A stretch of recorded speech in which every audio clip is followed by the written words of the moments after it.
বলেছিল মহিলাদের 3000 টাকা করে লক্ষ্মীর ভান্ডার দেবো। এই যে নেত্রী বসে আছে, সিঙ্গেল ইঞ্জিন চালিয়েছে, সিঙ্গেল ইঞ্জিন চালিয়ে 2.5 কোটি মহিলাকে লক্ষ্মীর ভান্ডার দিয়েছে।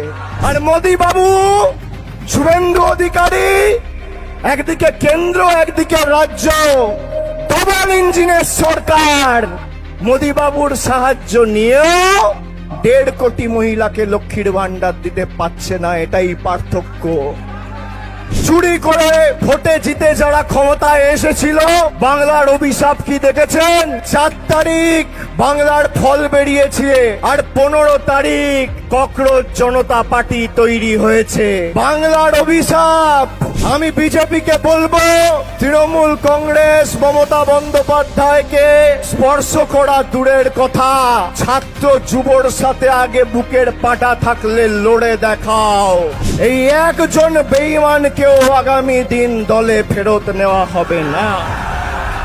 যারা তৃণমূলের খেয়ে পড়ে, তৃণমূলের এই সময় কর্মীদের হাত ছেড়ে নিজেদের পিঠ বাঁচাতে বিসি গ্রুপে, আমি বালিশ চাটা বলি না, আমি বলি বিসি গ্রুপে নাম লিখিয়েছেন আর বিজেপির হাতে তামাক খাচ্ছেন, তাদেরকে কিন্তু কোনো ছাড় আগামী দিনে তৃণমূল কংগ্রেস দেবে না।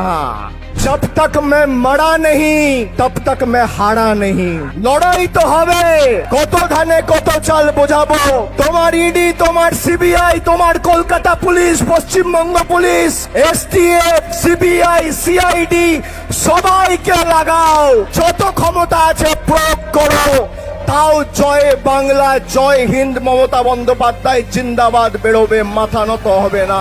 আমি শুভেন্দু অধিকারীকে মনে করিয়ে দিই, বুদ্ধ ভট্টাচার্য 2006 সালে কলকাতা থেকে বলেছিল আমরা 235, ওরা 30, বাকি 5 বছরে সিপিএম কে জীবাশ্ম করে দিয়েছিল বাংলার মানুষ।